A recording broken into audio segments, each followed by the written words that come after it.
Hello, Anne. It was so nice to see somebody waiting in the queue. This is the first time that's happened. I was so prepared for no one being here that I made up a little song. And it goes, will I have any friends today, or will everyone visit and never stay? Will I have any friends tonight, or will my music be shit that no one likes? But thanks to you, I don't need to sing it because I have a friend. Oh, I will pray for your mum. That's rough. Is she okay walking around, or is she struggling with that?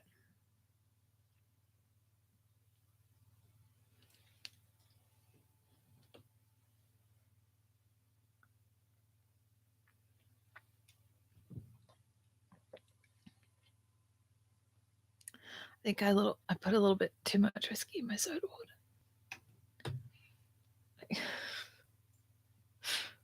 And it's a precious commodity. I'm running out. I need to buy more. I shouldn't be just willy-nilly throwing it around in soda water. Hello, number 2. Welcome to the chat. See, this is an improvement on last week already. Having 2 people who are here for longer than 5 seconds. I am doing well. I'm doing exceptionally well. I even had a craft project laid out in front of me, ready to occupy myself for a while until people made an appearance. So it's nice that I'm not alone. That's a good feeling. That's a good feeling. What have you been up to today, Anne? Church, then chillin'?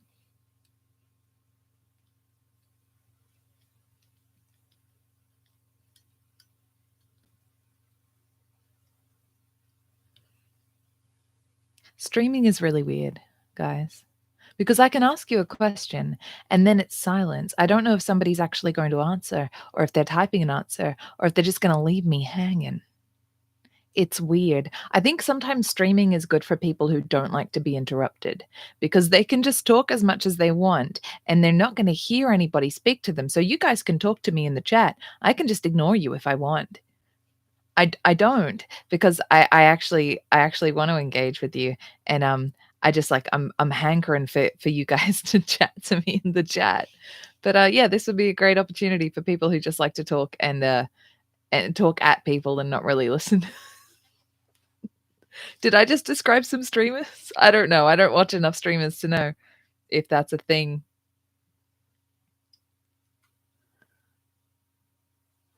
Yep. Yeah, I think your mum would probably need some time out. Yeah. She's already sort of struggling to get around, so I think just chilling for her. Church and chilling is good for your mum as well. I'm gonna have a busy week next week, well, this coming week, because Mol and I are going up to Brisbane. We haven't been for a while, and so we are doing a holiday, visiting the family, and yeah, hopefully getting some good food and visiting some places that we don't otherwise get to visit. So I'm very excited, but it does mean a busy week. But part of it is just sitting in the car for 6 hours for traveling. So because I'm studying, I'm just going to study. It's like a good opportunity to be like, well, I'm in the car for 6 hours, I'm studying. Also, it's like for some people it's really a struggle to sit down for 6 hours. I'm like, "Oh, it's yeah, what a change to sit down for 6 hours." That's what I'm doing anyway. I'm sitting in my wheelchair at home, or I'm sitting in my wheelchair in the car. So, yeah, the only difference is the environment. Don't have my bookshelves and, you know, all my stuff. It's just the car. Not that different. Did you guys wanna chat, or I can play some music? What do we wanna do? What do we feel like? What are we in the mood for? What are we in the zone for? And what do you vote for? Silent voter number 2, what do you vote for?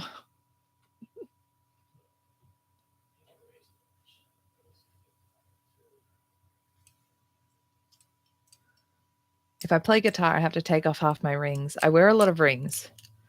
One of our kids at our Warhammer group said that I wear as many rings as a mob boss, and I had to eat a burger, and I had to just take off 10 rings and put them in a big treasure pile.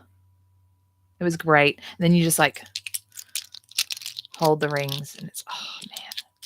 When I was a kid, I would see ladies who wore a lot of rings. My mother doesn't like it. She thinks it's very excessive. But I would see these ladies wearing lots of rings. And then they would just go like that. Oh, I love it. All right, Anne, if you're voting talking, what do you want to talk about? Take the floor. Tell me what you want to chat about. What's on your mind?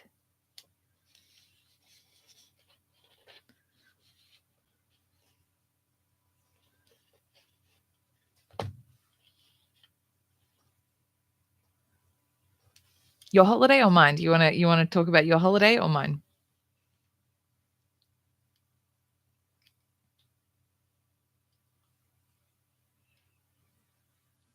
Yeah,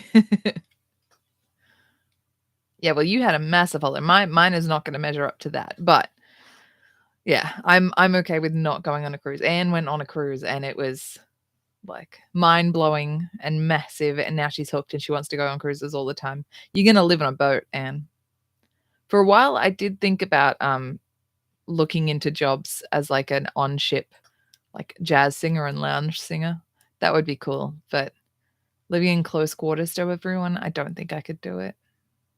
I don't yeah. I don't think I'd be a fan of that.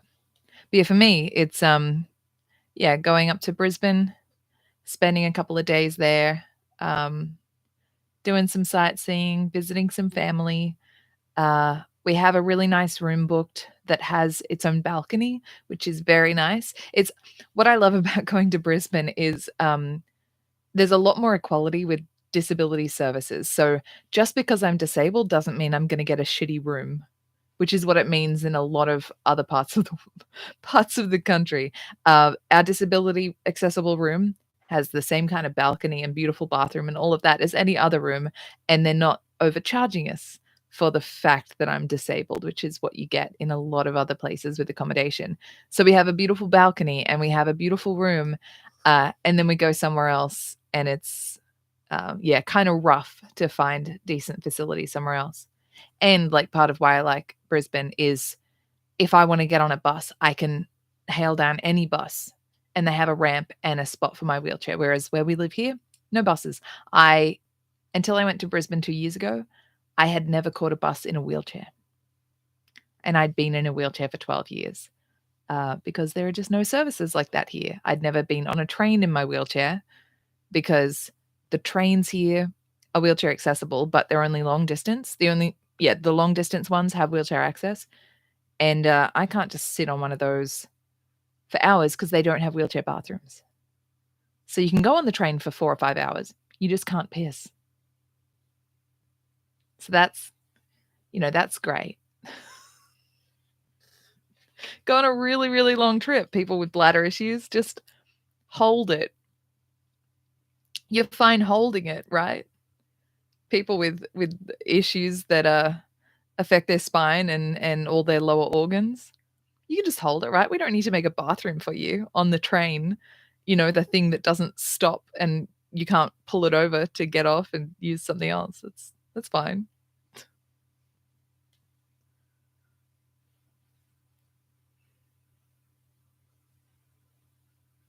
But hopefully we will go to the GOMA, the Gallery of Modern Art, and see what's in there, just what's going on. What's going on in there?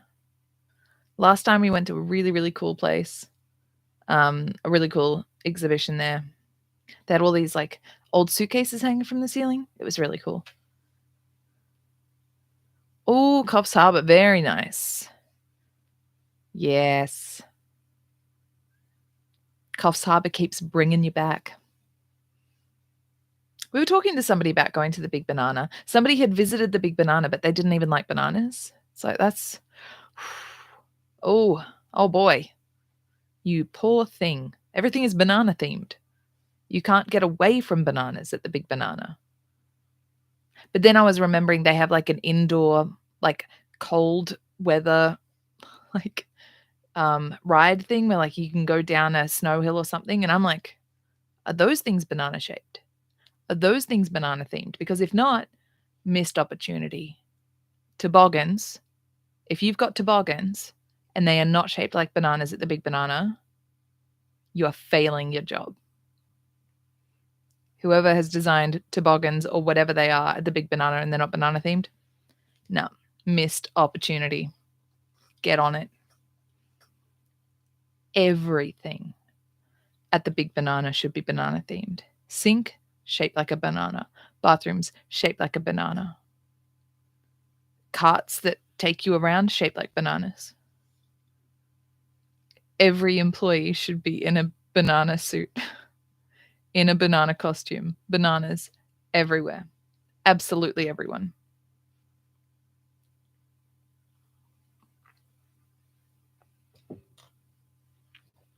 Oh boy.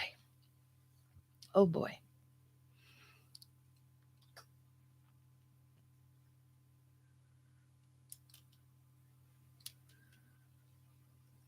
It'll be rough though, like going up north. We want to move up north. So going up north makes it hard because we see all the ways that we could live, all the services that we could have access to, like paths that are usable. We don't really get that here. And it'll be sort of tough to experience that and then come back home to where we don't have paths. We don't have paths in our street. Feels like a small ask. But, we'll go into a world where I can catch buses and I can catch trains and I can go into basically anywhere and everywhere. And then we come back to a place with no paths. Suren, hi! You made it! Yay! You made it. I wrote you a massive email. I cannot write short emails. I don't know how. And so, yeah, if you wrote me a nice email and then I'm like, okay, I'm answering everything and then I'm expanding on everything and then I just write a novella. Yeah.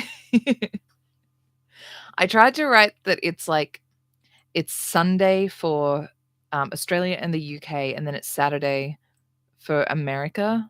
So I'm like, oh, time zones are nuts. I understand they're necessary, but they're still stupid. It's just, especially it's like Australia is cut in half that way and America is cut in half that way and we're all sliced up and it's just madness.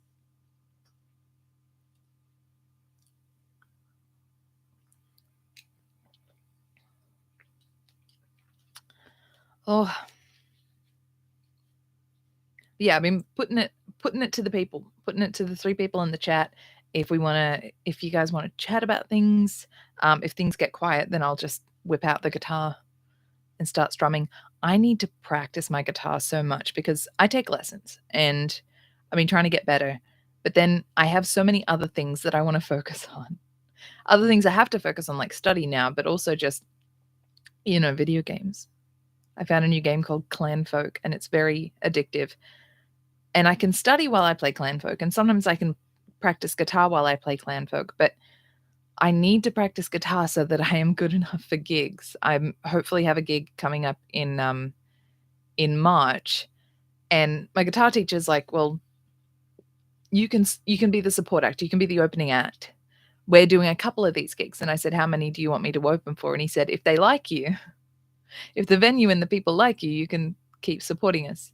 He's like, "Make sure you practice, make sure you know your own stuff, make sure you're confident and you're fluent." And then sometimes I just don't practice for days. It's not really a secret. I tell my guitar teacher, but sometimes executive dysfunction hits, the autism and ADHD hits, and I just don't. I think I should do that today. And then I don't. And then days go by and I haven't practiced guitar.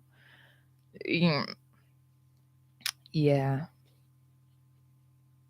The game is on Steam. Yeah, the game is called Clan Folk, and it's really beautiful in that it's very simple. It's like top down in 2D essentially, but you're a little clan in the 1300s in Scotland, and you start with just a couple of little people. You can choose how many people you start with, how many animals you start with, and you basically have to like make it through the winter and make your clan thrive by like building their homes out of like branches and then logs and then stone and then brick and like yeah, like building your farm and planting all your crops and hunting and dressing everybody and employing people and trading with people. And it's in early access, and like the developer is so good at talking to everybody. Clan folk. Clan folk. Yeah, it's so good. Okay. It seems like it's similar to those sorts of ones. But yeah, like I've just been hooked. I was really into Stardew Valley for a bit, and so it was like I really got into that, and then Clan Folk is kind of like a community wide Stardew Valley.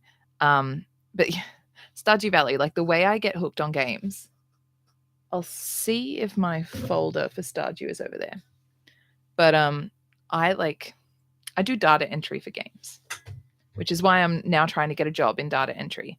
I will just get it and come right back.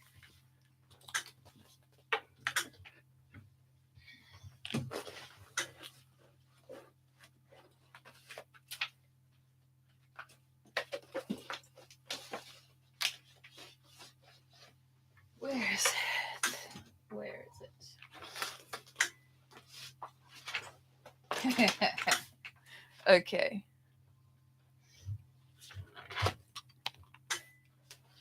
So when I play games, I get really into it. This is my Stardew Valley folder. These are all the farm buildings and how much they cost to make. Then you've got the price of vegetables to sell, and then what you can turn them into, and then how much they will sell for that. Then the same for fruit. Fruit continued. There's a lot of fruit in the game. Foraging items and their products and the cost they go for. Okay. All the recipes in the game and what goes into them. Prices of fish. Fish continued.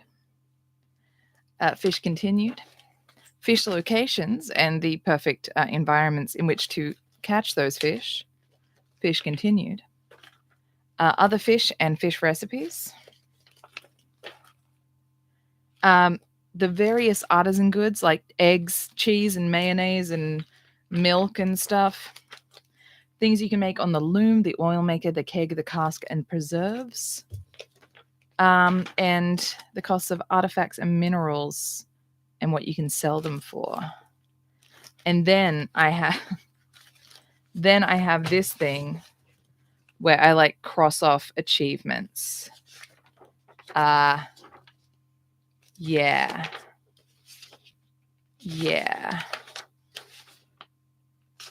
So when we found a job that was in data entry, Maul was like, honey, you do that. You do that. You do that for fun. That's what you call a raging good time. So might as well get paid.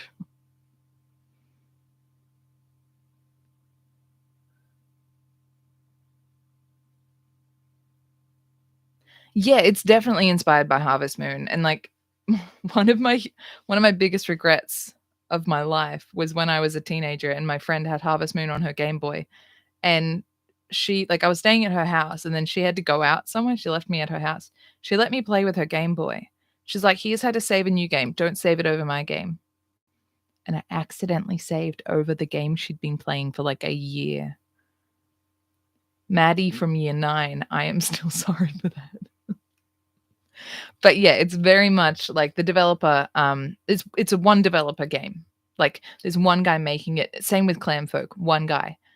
But Stardew Valley is so similar to that. And the thing I like about Clan Folk is there's no combat. Even Stardew Valley had very minimal combat. But yeah. Oh man, I I still get anxious about that. Like, she was so good about it, I'm sure she cried.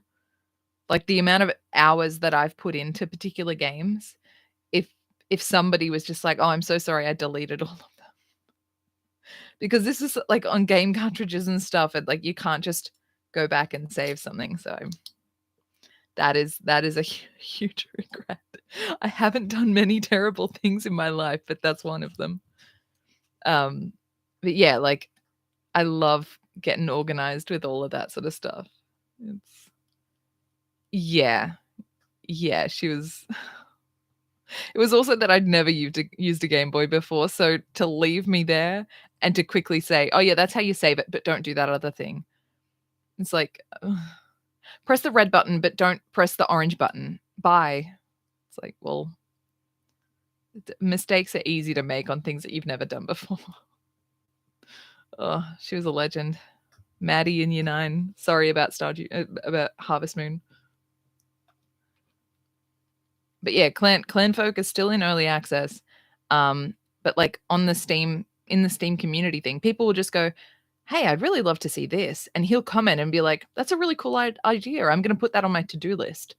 Um, like he's really into it and yeah, fixing stuff all the time, adding stuff all the time.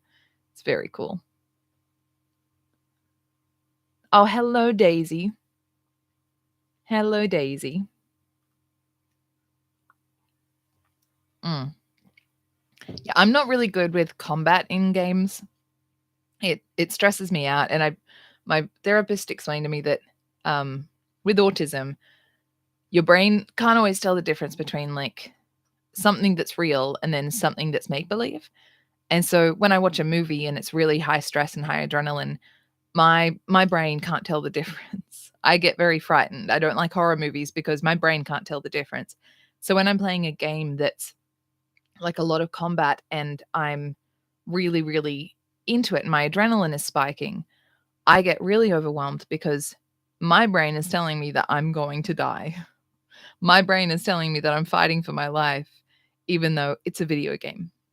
My brain can't tell the difference between my character fighting for their life and me fighting for my life.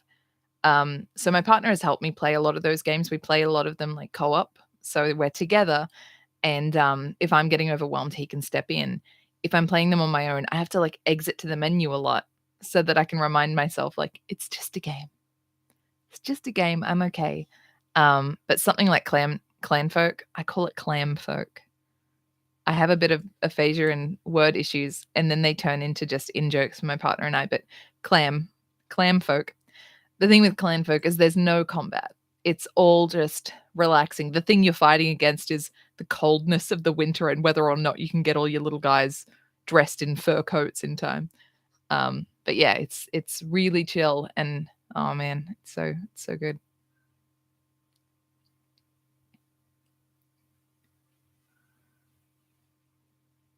Yeah, yeah. And like I get nightmares of stuff like that without having to see it. Like, I have a history of paranoid psychosis where I've seen horrible things. My brain will just create those things, so it's like, I don't need to feed it anymore. I don't need to give it anything extra. It's also that thing of, like, horror movies are horror movies and horror video games. It's like, I don't find that entertaining. Um, my partner has played some interesting ones, though, where it's, like, very much a comment on something. They're really trying to tell a story, and so it's like you're meant to feel uncomfortable. It's not meant to be, like, glorifying it, you're meant to feel uncomfortable. But for me, I would feel so uncomfortable that I can't get to the story that it's telling. Even for a horror movie where it's if it wasn't the kind of horror movie that is just gratuitously violent and trying to make entertainment out of violence and pain and torture, if it's using those things to make you uncomfortable about something in society, I still can't get to that point because I'm so traumatized about what I'm seeing. So I can't get to the point of listening to the commentary on society because I'm like, no, I just yeah, this is making me uncomfortable.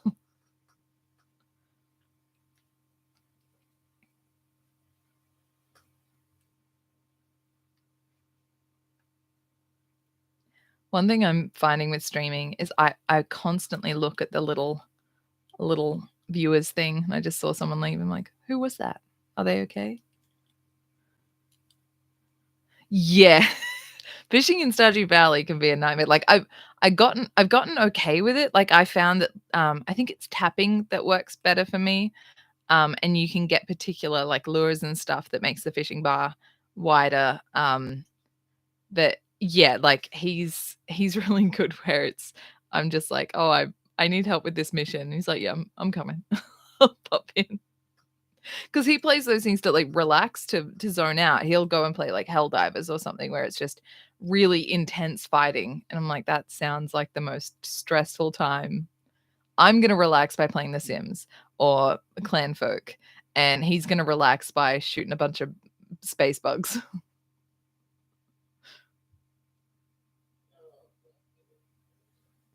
But then yeah, like fishing on Stardew Valley, oh, high stress.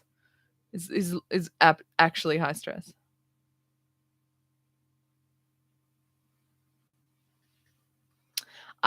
It's not on it might be online end, but yeah, I'm not sure.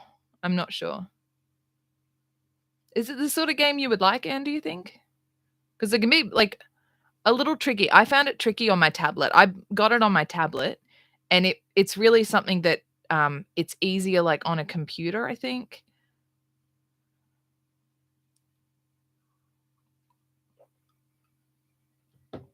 But remember, Anne, you don't just need to get it because other people have it.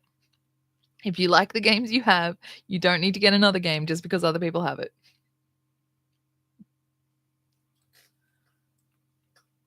Anne does amazing like digital coloring. So you like, yeah, she picks some incredible color schemes and does these digital coloring and like, yeah, they're amazing. Amazing.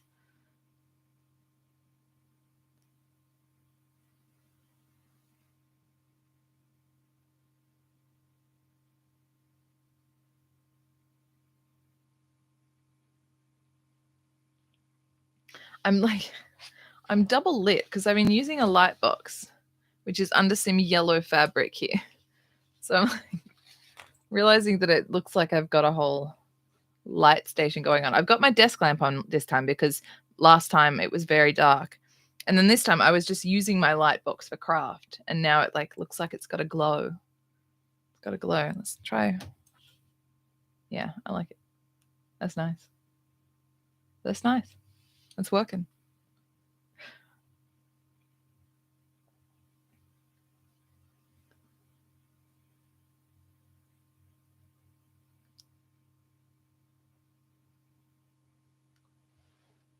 Oh, my cupboard of shame is showing. I went to get something from it, but I meant to keep that covered up. Yeah, I think you can stick to your Bible coloring, Ed. Like you do so well with it. It's so yeah, what you do is so lovely and it seems really relaxing what you do. So I think if you've got something that you already like, then you don't need to get something else just because other people have it. Like plenty of people play games that I like that I don't get. Like Maul and his friends will talk about games and like, I'm happy with what I have. I'm happy with what I have. Thank you very much. And I bought a laptop for studying. I had a little tablet that I just yeah, for other stuff, but I bought a laptop for studying and I've really got to try not to put any games on it. I journal too. Yeah, I got a new journal for Christmas, and sometimes when I buy a new journal, I get really like testy about I want to finish my current journal to get to the new one, but like I'll journal and go through like a journal a year. But I got to get my new journals to show you because it's so beautiful.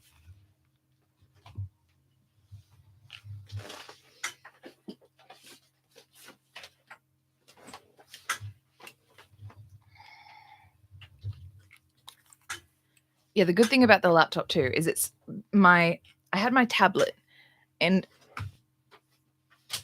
my aim for it was so that if I did a gig, I could put my sheet music on here instead of having heaps of folders, but it ended up being really small. So I could only have like one page.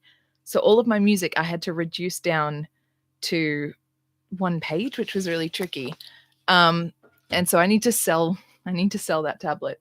But with the laptop, it means that like it's really small and compact, but if I open it up, I can show 2 pages of sheet music and then just sit it on a chair if I'm doing a gig. So it'll work for gigs and study. But this is the journal for when I finish my current one. So I'm like, sometimes I'll just journal about something that wasn't really that important because I'm like, I really want to get to this guy. Oh my gosh, it's so beautiful. And it's a recreation of like a particular piece of art, I think. It was there on the cover when I got it, the little paper sleeve. But yeah, like I've got like a box of journals from over the years. Yeah, there's a lot. And sometimes for me it's a lot about like I'll just write out exactly what happened, something that happened that was stressing me out. I'll write it out. I'll even write out what I wish I'd said because then I stop some of the ruminations. It's sort of if I write it out, then I'm less likely to think it over and over again. Because if the thought comes up, I'm like, hey, I wrote that out. It's on paper. I don't need to go through this again. Thank you, Anne. I think it suits me too.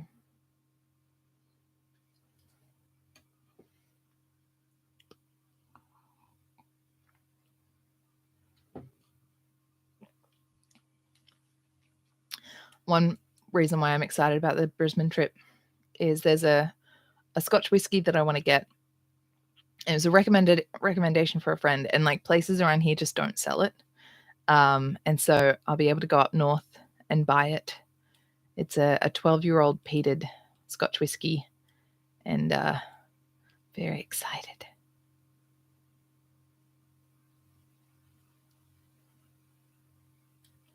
Yeah, it's like I remember seeing an image once where it was like somebody talking to their therapist, and in their head was like this messy ball, and in the therapist's head, it like the string went to the therapist's head, and then after that, it like wove a scarf. So it was like you got a messy ball of wool, and then you talk to your therapist, and it like eases it out, and it becomes like this beautiful scarf.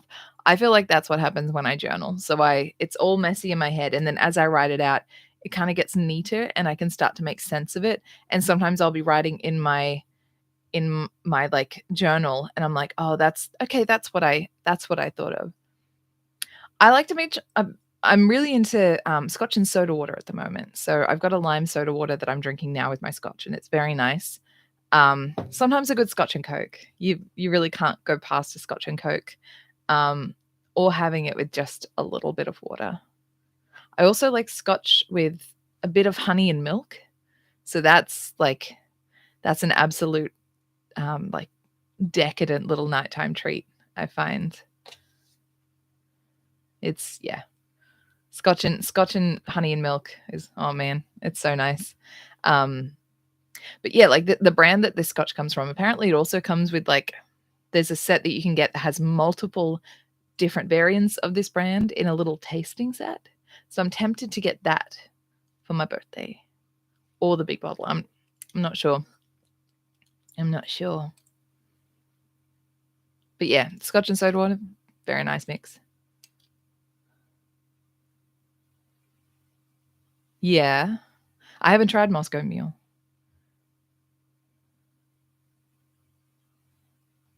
Wine and lemonade can be very nice, yeah. I remember having red wine and lemonade because I don't really like red wine, I prefer white wine.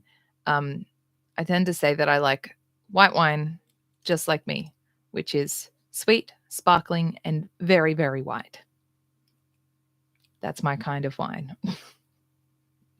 A prosecco. It's funny because like I'm non-binary, so I'm not a woman. I don't identify as a woman. But when I drink prosecco, I am a white woman. Anyone who drinks prosecco, anyone who drinks like a sparkling white wine is a prosecco. Even if it was like the Rock Johnson, big black man, he is a white woman if he drinks prosecco. You just feel like, especially if I drink it at like 4 PM, then I am a white middle class mum. That's what I feel like. Oh. And my favorite thing with white wine too is pop the white wine in a glass and then cut up a heap of grapes. You halve a heap of grapes and put the grapes in your glass of wine. Oh, it's so good.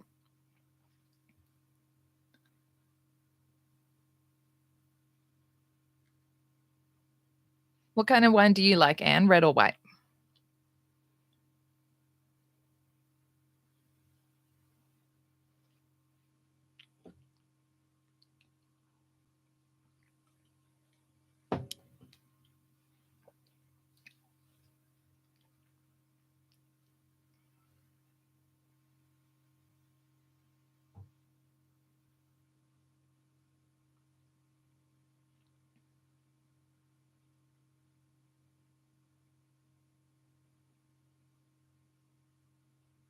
Yes. Classic charcuterie board. I remember when I was young. So when I was very young, like 12 or 13, my friends started drinking and I started drinking because I was with them. And then I just got sick of that and we moved up to this area and I thought I don't want to drink again until I'm like of age. And and so I would like hang out with people who thought that um that goon bags and box wine was the thing to do. I'm like, no, I did that dumb stuff. Like I don't really want to drink like a child anymore. And then I started hanging out with these kids who were wealthy. They were like 20 years old, but like one of them, their family had a Mercedes, like that had a Mercedes like limousine kind of thing. And so I would hang out with them and their idea of just a Friday night hanging out at home, it wasn't goon bags and pizza. It was wine and cheese nights. It was like nice wine and charcuterie boards for these 20-year-old kids. And I was like, what is this? What is this? And I remember like I've never liked beer. I like cider, but not beer. And yeah, it was crazy. And so like I I would hang out with them and I was very much like the kid from the wrong side of the tracks that they kind of picked up. And one of the guys and I like kind of had a thing going and I felt very much out of his world. But the fact that I liked scotch, I liked jazz, I liked books, like I was quite intelligent. Um, that kind of helped me fit in a little bit. But yeah, it was like a very different kind of world than a lot of the late teens, early 20s kids that I was around. Yeah. Yeah. And that's the thing. This kid, like his house, they had a separate room that was their bar. They had a room that was a bar. So for him, he would go in there and prepare drinks. He knew from like growing up which wines paired with what food, which wines paired with what cheeses. That like they would all I know, like I'm somebody who give me a cider and give me a beer. Like cider and give me pizza. Like I'm happy.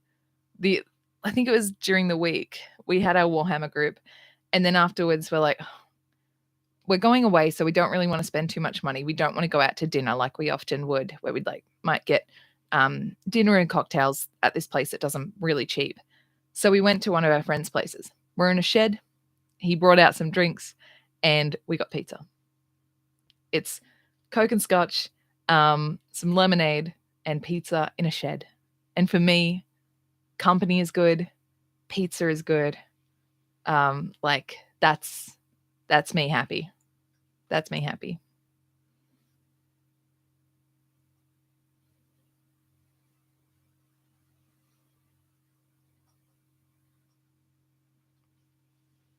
Yeah, cruises and stuff is when you really splash out, get all the fancy stuff. Exactly. I feel like affordable nights out are like I would prefer that because then you can do them more often. And there's a place like in our town where it was weird. Like it was just our friend's nan worked there. So we just like went there for dinner once. And they would have like $15 steaks there. And we're like, oh, how good can that be? And it was so good. Some of the best steaks in the area. And then they also had cocktails. And like Maul comes from a city, so he's like, oh, I'd love to find a place that does good cocktails. Our friend's nan made the cocktails, and they were some of the best cocktails that he had had.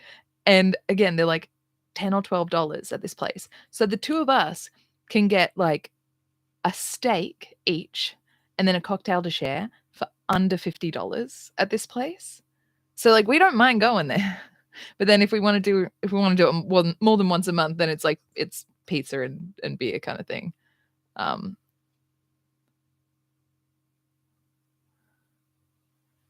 Yeah, it was so good. It was so good. And this place is such a like a little quiet pocket that like we go in the middle of the week and not a lot of people there. So we bring cards. We'll bring cards and we'll just like play a loud game of cards.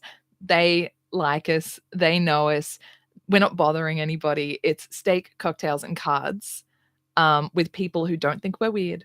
Both of us have spent a lot of our lives with people thinking we're a little bit too weird.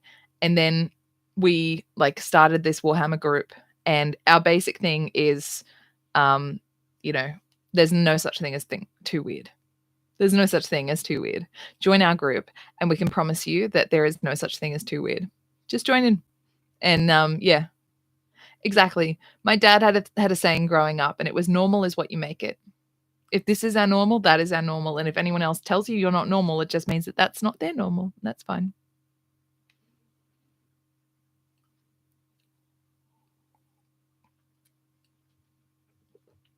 It's also that like when people join our group, I'll often just weave into conversation that I'm neurodivergent and queer. And so it's like some people just you can see them breathe a sigh of relief because it's like, oh, okay, like this is a place for folks who might not be typical in some way.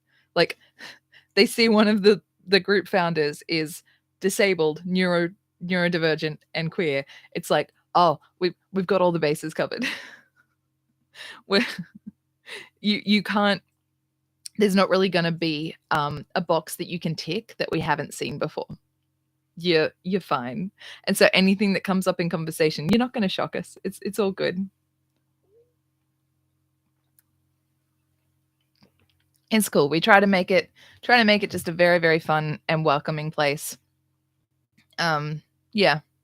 Although it's been hard. Last year, for the past 2 years, we were running this group every Wednesday afternoon and then once a month on a Saturday. And then we weren't getting a whole lot of numbers, so we cut it down to once a fortnight Wednesday, still once a month Saturday. And now that like my partner is looking at getting work and I'm studying and looking at getting work, it'll probably just be once a month Saturday. But yeah, numbers get pretty low. Like we have a core group of people, so we'll have 6 people turn up on a Wednesday, but we've got like 100 people in our Facebook group. And we're like, guys, come along. We really want to see you. It's disheartening when we have 100 people in our Facebook group and we get like 5% of them turn up. Yeah, like we've got a friend. Okay, so one of our friends, she was bringing board games from home, and then she'd be like, I was in Big W and I saw this cool board game, and we'll try out all these different board games. And like one time Anne came along to one of our Saturdays, and it was so funny because there's this game called what was it? A Bit Fishy. I think it's called A Bit Fishy. And basically, if you get a blue fish, you have to tell the truth but say it as if it's a lie. If it's a red fish, you have to tell a lie but say it as if it's the truth.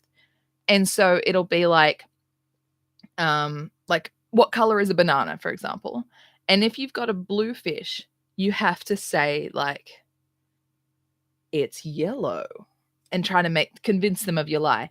And if it's red, you have to say it's pink. And Anne was playing, and she would get the one where you have to lie. And she'd go, okay, so I have to tell a lie. How can I tell a lie that will make you believe me? And we're like, no, don't tell them that. You're giving it all away. Yeah. Oh man. Like I learned a lot of things. Like I'm autistic, and so I've learned a lot of things. I've learned how to do a lot of things that don't come naturally. I've learned eye contact that did not come naturally. I'm not good at lying. So I panic sometimes. But I can do a good poker face because often with people with autism, saying stuff that has no emotion comes very naturally. Um, but it's also that thing of, like, it's just a game, you can tell a lie. I'm like, "But it's not true. It's not the truth." Well, you should come along. We just had one yesterday, Anne, so the next one is on in a month. So I'll let you know, like, the week before, and you can organize it with your worker and come along. And we'll see if Shane can bring some more board games, because it was very funny. I paint miniature like, we paint miniatures, we paint our Warhammer miniatures, and I just finished my Repentia, which are these battle sisters with chainswords, and they're meant to, like, have these black bodysuits. Their thing is that they usually would wear full body armor, but they've done something wrong, and they have to go into battle without their armor and earn it back. My idea I like to be a little bit silly. My idea was that the thing they did wrong was talking during a sleepover. So I painted all their bodysuits in pastel colors, and the thing is that they have to go into battle in their pajamas. So they've all got these little pastel onesies, and they're going into battle with their pastel onesies, and we're laughing about it. We're like, "Oh, that's so silly."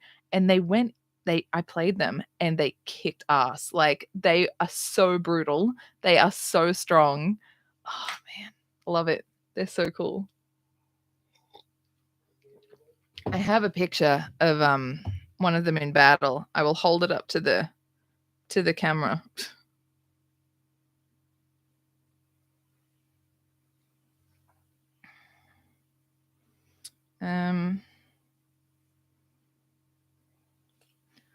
Yeah, that's one of them. She's fighting my Kroot. Yeah.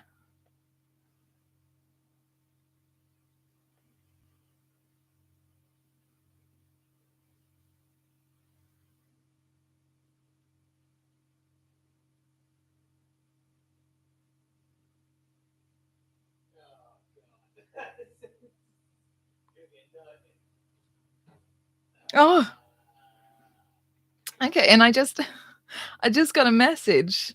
Um, I just got a message from somebody.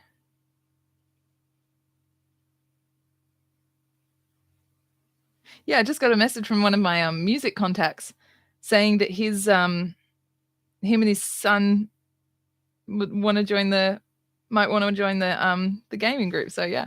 Like, we're known around town, people, like, know my partner and I as running this community gaming group, and that it's a safe place for people who might not be that great with engaging with, people who are introverts, or people with, like, intellectual disabilities, or, they're neurodivergent. It's getting kind of out there that this is, like, the safe place. It's also that some Warhammer and gaming communities can be kind of toxic, and with ours, we make sure people know we are not competitive. We're not competitive. We're all just here to have a good time. We love it if you're a beginner. You don't need to know anything about the hobby at all. Just come along and have a good time. So, yeah. Oh, yeah, yeah. We've got a group, in our group who play D&D, and there's, like, one group that meets, and then there's, like, an offshoot group of, like, younger kids who come along, and, yeah, a lot of them, like, paint miniatures or draw characters, and you can definitely, yeah, definitely, like, paint things. Yeah, that's the thing. It's like people come along and, like, they really like the vibe of our group. It's like, yeah, we're kind of the exception as a Warhammer group that is very people focused and social focused, of, like, you can come to our group and spend the 4 hours talking about stuff that isn't Warhammer, and we're not gonna be like, "Are you guys gonna game or what?" You can paint your miniatures and just call them the Blue Soldier Man, and we're not gonna quiz you on, like, "Yeah, but what faction and what was his Primarch, and, like, where is he from?" And I don't care. I don't give a shit if you don't know who you're painting. If you're having fun painting them, that's okay. That's cool. If you play a game and you don't know what the hell you're doing, uh, just uh, just play. We just want people to come and have a good time. And when I started the group with my partner, like, it was his idea to start it. At that point, I had been painting miniatures, and I had only really been into Warhammer for a couple of months. So one of the founders of the group had been into Warhammer for a couple of months. That's it.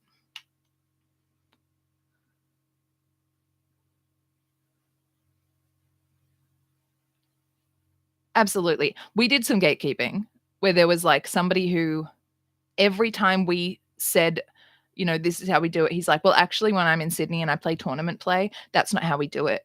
And we're like, yeah, well, you're not in Sydney and we don't play tournament play. So you're not going to do it that way. And he'd like, somebody would make a move. He's playing against a kid and he's like, I don't know about that. That's a pretty dumb move. And we're like, can you not shit talk this kid who's learning? And he just had such a bad attitude and kept referring to the places that he would play in Sydney. And we're like, why don't you just play there? Well, I'm moving down and I want to find a community here. If you're expecting really competitive play where everyone judges each other, maybe just travel back to Sydney whenever you want that, because we are not that. We are not that at all. And we ended up having to ask him to leave. The only person we have ever asked to leave. He wasn't like being racist. He wasn't being sexist. He was just being an asshole about the hobby. He was just being an asshole to other people in our group and not playing nice. He was just making it a yucky place to be. And for us, protecting our space as somewhere where you can come in and you can feel safe, not knowing anything about the hobby but wanting to learn, that's the thing that we protect.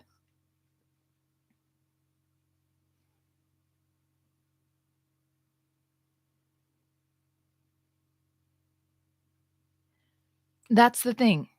If you start off and say, hey, does anyone want to have a competitive game? Does anyone want to have like a one-to-one, like equal on the level game? Fine. But we advertise our game as advertise our group as beginner friendly and casual. And then like, so after that, we put a post up in our group and Maul had found an article from some of the designers of the game saying competitive play has ruined the game. Competitive play is against the spirit of the game. Those of us who created the game created it for storytelling. We don't even keep score. We don't care who wins. It's not about, yeah, I beat you by 2 points. It's about, oh, and then we were in this battle and like my guy just like pipped yours at the post. And then like, so he was hanging on by a thread and then his buddy came in and saved him. That's the stuff you remember about a game. You don't kind of go away from it going like, oh yeah, I beat you by 2 points, therefore I'm better. What? Maul and I like remember the games for their moments, for the storytelling moments of like, remember how she was charging outside of the door and then she like gunned that guy down. That's the stuff we remember. But yeah, we shared this article about like the actual game designers saying tournament play has ruined the spirit of the game. And we put that up there saying that's not what our group is about. If you want that, go to this other city. There's another city that runs tournaments. There's another city that runs competitive play. That is not us.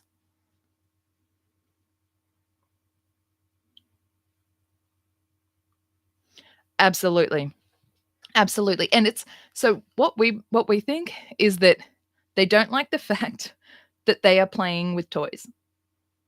They can't reconcile the fact that they are playing with toys. So it's like, no, I'm competing. It's a competitive sport. It's a competition. Dude, you're playing with toys. We're playing with dolls. It's okay. It's okay that we're playing with dolls. You're playing with dolls on a board. You're playing a game. You're playing a board game and you have little guys that you painted and they're little dolls and it's okay. No, I am going to an event where I'm going to have a competitive activity. You're playing with dolls. We all are. We all are. Warhammer dollies. It's okay. It's fine. Own it.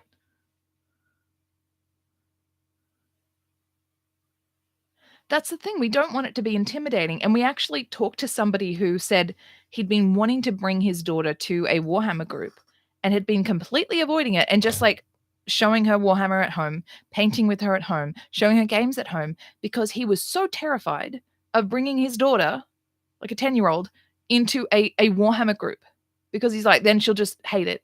Then she'll have it. Then she'll absolutely get the fun balanced right out of it. And then he saw our group and just saw like some chill people going, "Hey, how's it going? Come on in." And I specifically painted Battle Sisters so that we could have some of those young girls. Like, girls can paint anything, boys can paint anything. I'm not even a girl, so who cares what I paint? But some of the girls would come in and say, "There's girls in this? I can paint girls?" So yeah, and the girls kick ass. So it was that thing of like, you don't need to know who your team is when you paint them. If you want to paint them because they look cool, go ahead. Maybe that'll get you hooked on the lore, but maybe you'll never want to play. That's okay. If you want to play but you don't want to paint, that's okay. You can get a friend to paint your miniatures. Just have fun. Exactly. Exactly. I'm these are and that's the thing. I'm a war gamer. I'm a competitive war gamer. It's like you're using dice, which you get from game stores, and you painting little dollies, and they have little faces. They have little faces, and they have little names, and your guy wins, and then you move them across the board. Like, play chess if you really want to play a game that isn't dollies. Like, oh, honey, like, are you that fragile? Play with your dolls and be happy. But it is that thing of like the it's like they wanna play the game, but they don't want to admit that they just wanna play the game, so they have to turn it into something that it isn't. It's also like Mol and I have talked a lot about how, people think we're nerds. People think we're nerds because we play these games. We think that sports is way nerdier.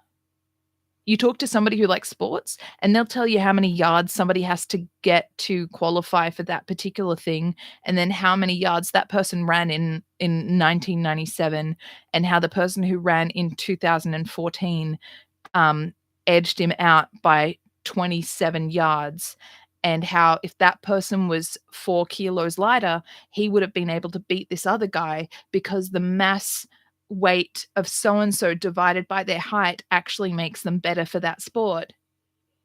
And I'm the nerd because I paint little guys. I'm the nerd. We're all nerds. When you love something so much that you know a lot about it, you're a nerd, and that's okay.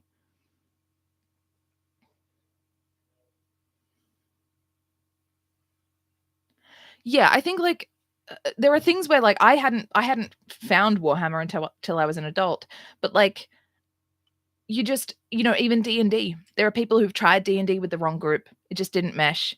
But then they tried D&D later and it's perfectly fine. Like I play Cards Against Humanity with my friends and we're the perfect group of people to play that. We all have um very similar like needs are cool. They sure are. They sure are, Suran. Needs are cool and so are nerds. And nerd needs are cool. Nerd needs are cool.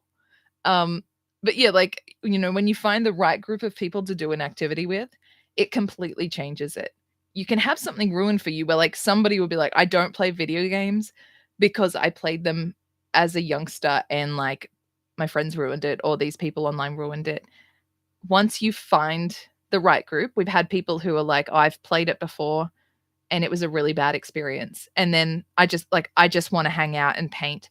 Then they see us play, and particularly my partner and I shit talking each other while we play, where it's basically, you stink.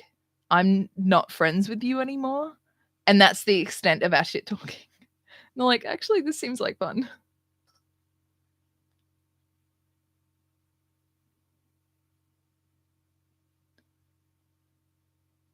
Yeah, yeah. Cosplay, like, okay, so when there's a football fan, they don't actually play football.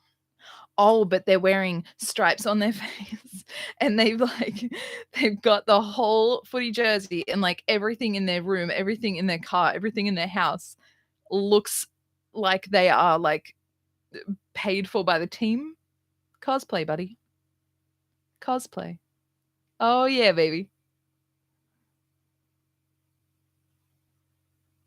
Yeah, like when it's part of your personality, like we're all kind of nerdy when you think about it. And honestly, I do think that I don't have the obsessiveness or the intelligence or the memory to be as nerdy about sports as some sports fans are. I just don't have it in me. I would get bored. but their focus, a hyper focus to know all those numbers. I'm not good enough at maths to know the kind of stuff that sports fans know.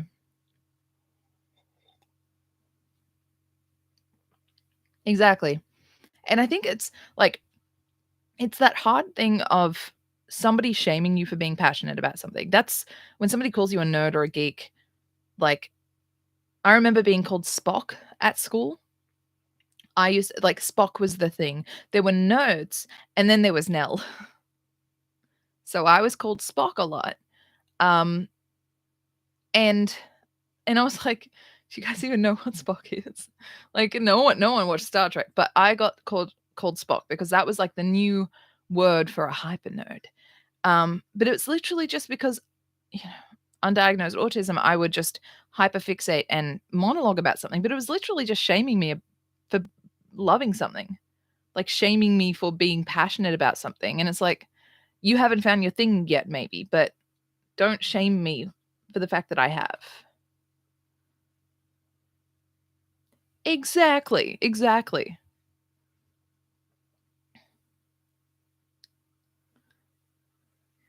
Well, that's the thing. And it's like, if you've got a bunch of people who are laughing and having a good time, I don't care what label you put on me and my friends. I literally don't care. If you call us a bunch of nerds, okay, we're having fun with our friends. So is there a downside to this? I have not found the downside to being a nerd when I have fun with friends. Like, I don't like okay, so I'm a nerd. I'm a nerd. I'm a dork. I'm a geek. I'm a Spock. And I hang out with people who are into the same thing as me, and we all go out for steak and cocktails and have a laugh. Is there a downside? Can somebody point out the downside of being a nerd when that's where I am? Like at 35, it took me a while. It took me a while to really find my people, but dude.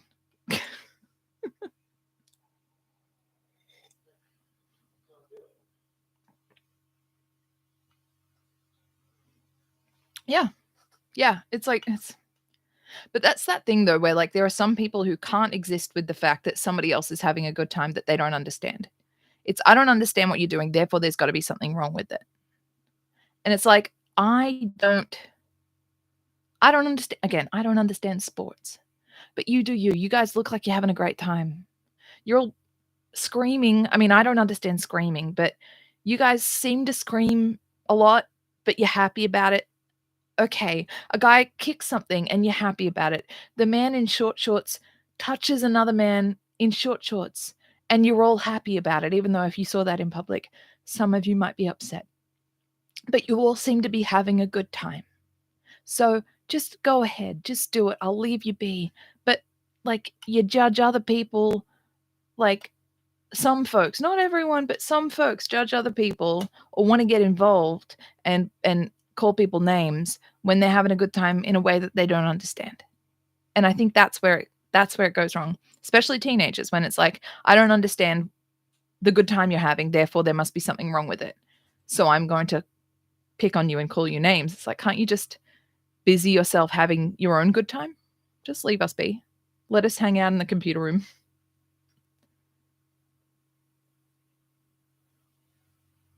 Oh yeah, like, and you can love Star Trek and be a Christian, but Anna's talked about how she loved Star Trek a little too much. She loved Star Trek more than anything and kind of idolized Star Trek. So there needs to be a balance, I think. It's like if somebody was married and they started loving a celebrity more than their partner. And you know, Anne knows how to love Star Trek, but also love Jesus a little more.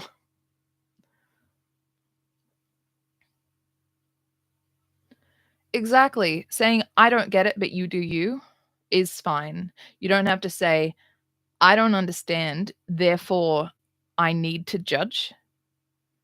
That doesn't need to be a reaction. That really doesn't need to be a reaction. You can also, there's a crazy response where it's, "I don't understand.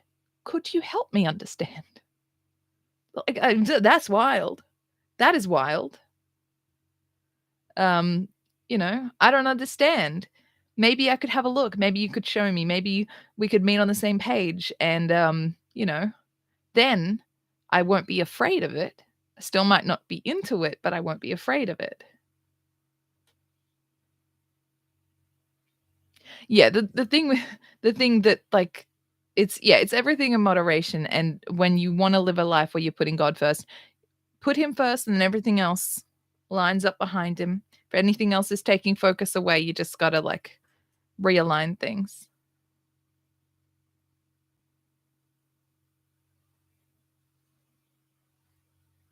Absolutely. It's like you try something first and saying that you don't understand something is never really, an excuse for saying that it's bad.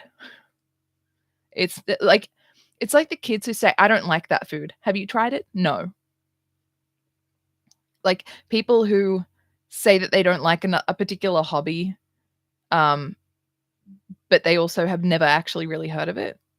I don't think you need to try everything because there's really not enough time on this earth, but to say you dislike the people who do that hobby because you don't understand it, that's the thing that is kinda trippy to me.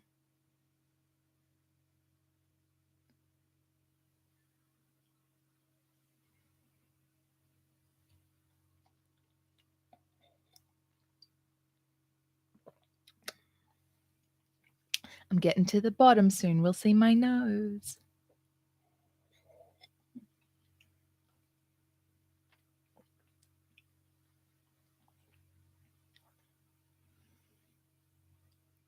It's the lime soda water and whiskey. Yeah, I'm getting down to the bottom of my whiskey, and I was saying earlier that we're going to Brisbane next week, and I'm gonna buy new whiskey. A friend of mine suggested it's a 12-year-old peated whiskey, so it's made with, like, peat, from, like, peat bogs.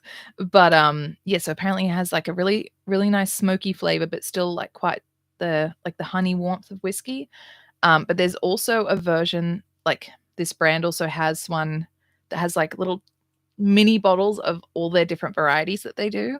So I'm tossing up. That sort of stuff we can't get around here, and, yeah, so try out some of the places up there. But I'm gonna miss my bottle. I've had monkey shoulder whiskey for a while, and it's a sweet bottle in a cage. It's got this little pirate cage. So I'll have to keep the bottle somehow. We don't have room for it, but I wanna keep it. I keep a collection of old whiskey decanters on our cabinet.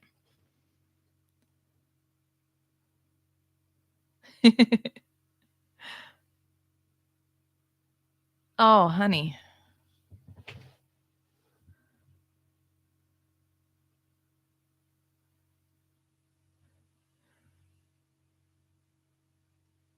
It's such a nice bottle. Yeah, it's like back in the day when they would make the whiskey decanters that's also always like a, like, beautiful, ridged glass, and now it's all about the label. How does the label look? Yeah. But the next one, I need to measure the cabinet and make sure that my bottle fits in because we've got a collection of absinthe bottles. My partner and his late wife had a big collection of absinthe, and they're too tall to fit in the cabinet. So I don't want to have like a whiskey bottle that is also too tall to fit in the cabinet. We'll see. We'll see. One day we'd love to have a proper dedicated drinks cabinet so we can make some cocktails at home. The place where we go does the most beautiful mango daiquiri. Oh man. And it's healthy because it's fruit.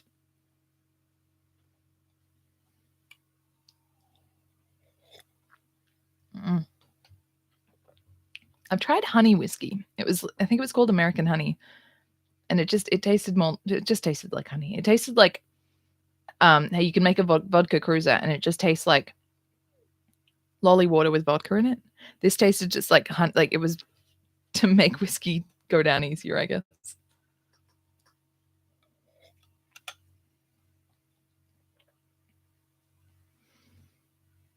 Yeah, mango is oh man.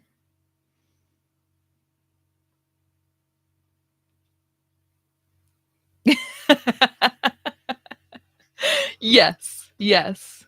It's all about aesthetics and end of story speeches.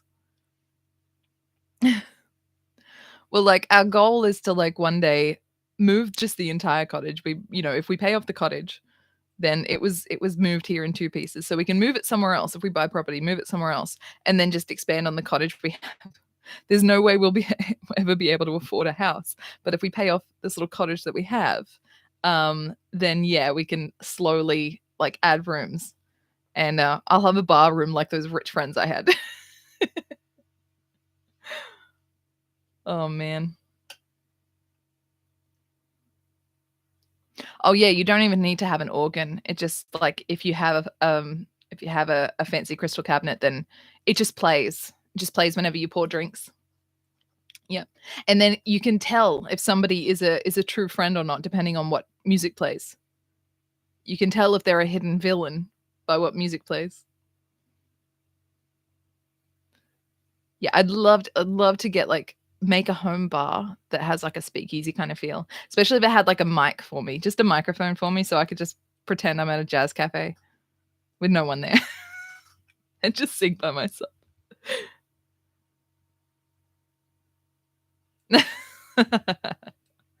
I think there's a lot of things that would sound better on a pipe organ. My grandfather used to play just regular organ, but he would play like honky tonk on the organ. Boom, boom, boom, boom, boom, boom, boom, boom, boom. Boom, boom, boom, boom, boom, boom, boom, boom, boom. Complete with the pedals.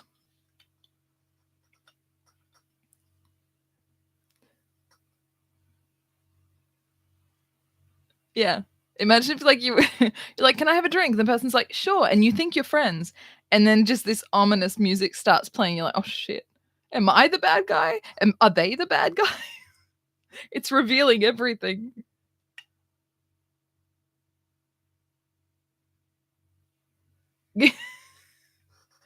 There are also, like, other immutable laws of the universe, like, you cannot be mad if you skip.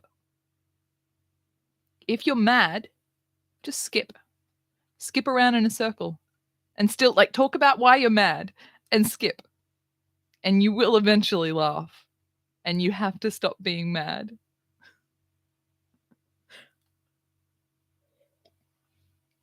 There was a weird game that my youth group friends and I used to play where, it was, like, just a laughing game. Basically, one person lies down, then the other person lies down with your head, like, on their stomach. Then the next person lies down with their head on their stomach, and you, like, cross over.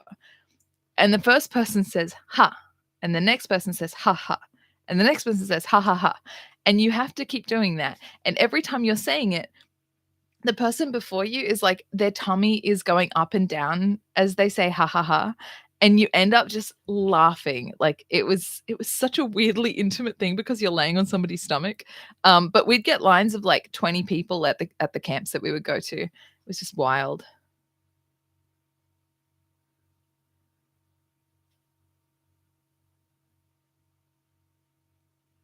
Yeah. I love the idea also of you skipping around for people. Yeah. Cheer everyone up with a skip, or cheer yourself up with a skip. Just skip it out. You feeling kinda weighed down, just skip it out. Now come on, let's skip it out. Let's skip it out. Ye Yeah, I like that.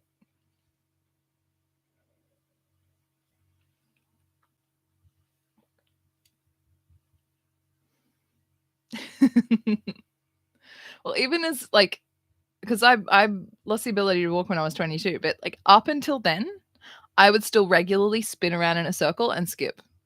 Never stop. Like, if I could, I would still go. Like, there is no age limit for those things. And a friend of mine and I, we had connected at the beginning of year 7 at, like, an orientation day. We were both just spinning, and, like, I was spinning around on the lawn, and she came up to me and she said, "You spin?" I was like, "Yeah. Do you wanna spin with me?" "Yeah." So we both spun, and we thought we were gonna be friends all through high school, but then we got to high school and she was in the good girls group and I was in the bad girls group. But then, like, years later at university, we kind of reconnected and we're like, "Do you wanna spin?" "Yeah." So we just spun on the lawn at university. Like, never gets old.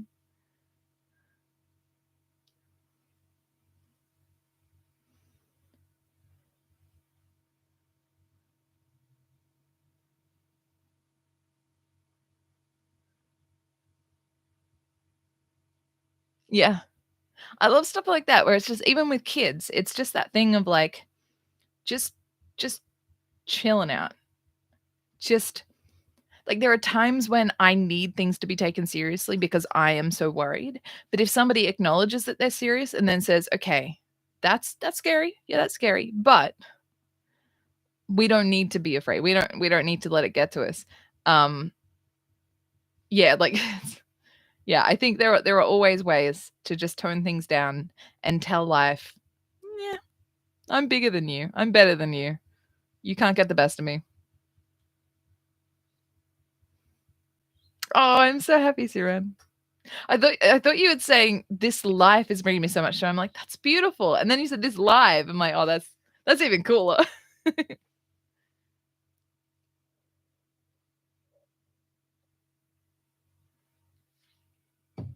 There we go.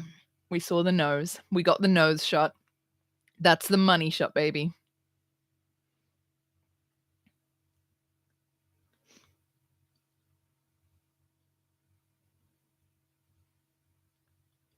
Yeah.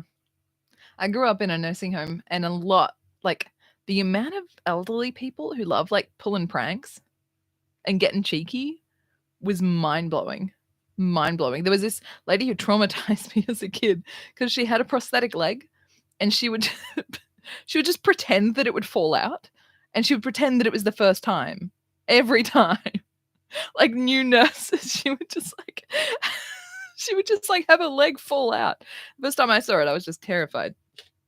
But like a lot of old people, they would play pranks on people and just think it was hilarious. And I love that. I love the idea that um sometimes when people get tired of life, the sense of humor is like one of the first things to go.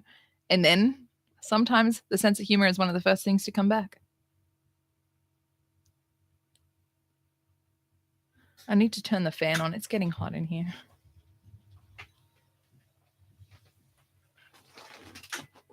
Okay.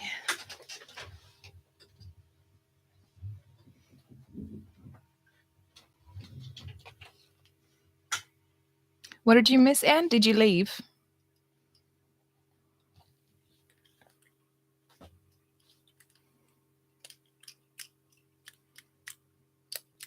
My friend and I were oh, the nose shot. I'm not doing the nose shot again.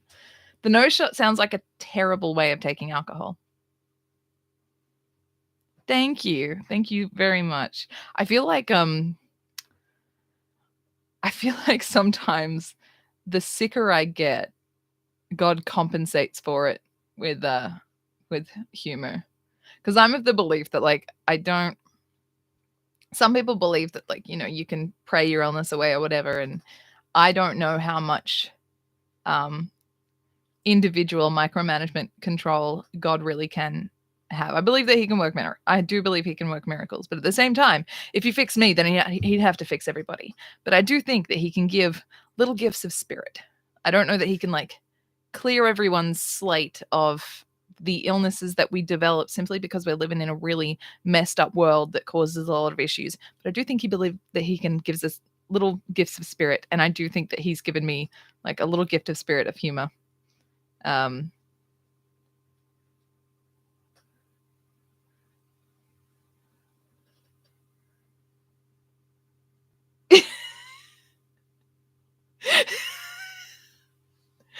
oh man. I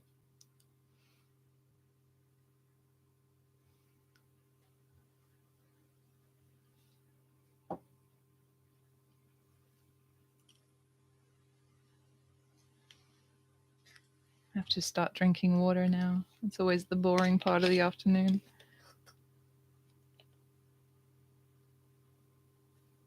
Yeah, absolutely.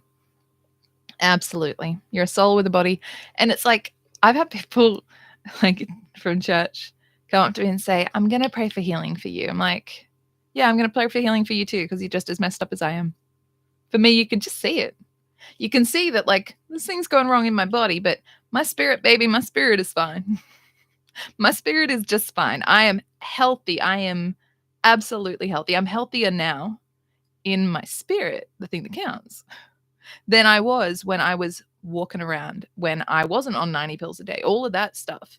I am healthier now. And there are people who would look at the mirror and see themselves standing up and see themselves walking and talking and breathing and all of that and think, oh, I'm so healthy. I don't need healing. And I'm like, well, check your spirit before you think that, I think.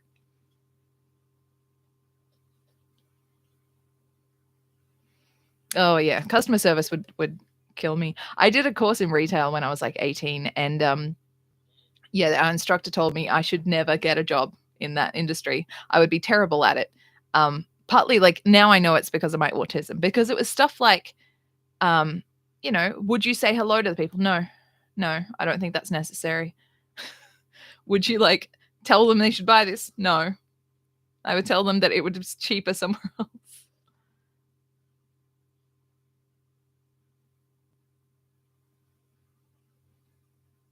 Yeah. Yeah. That's the thing, like, as a musician, if I'm, like, gonna get a job in, like, music, if I'm gonna perform and stuff, part of the deal with me is you're getting a sassy disabled dude. Like, it's kind of the deal. Like, I can make sassy jokes, and it's part of my job. And in, like, the day job that I'm working towards, clinical coding, I'm not saying anything to anyone. So, it's kinda got everything covered.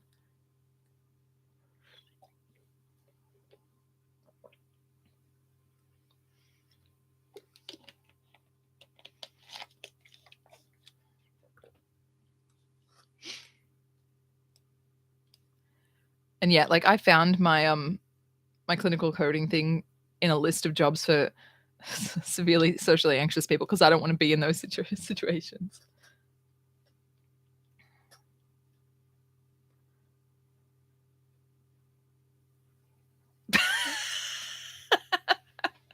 Like, I don't think that was funny. Well, you're wrong, because it was. I like that attitude. Oh man, yeah, yeah. Oh, the customer isn't always right when it comes to their sense of humor.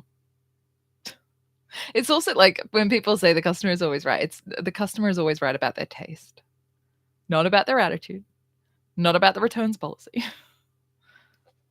Man.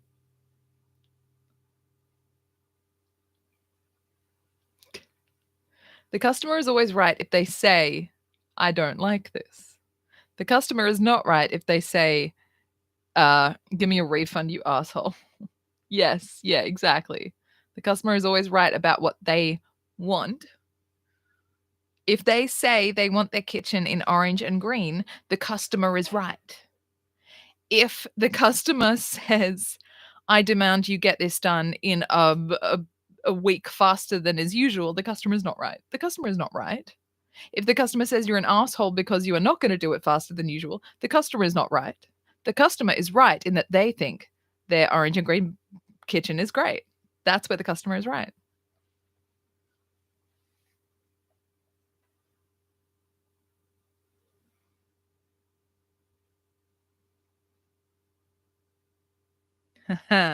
Yeah.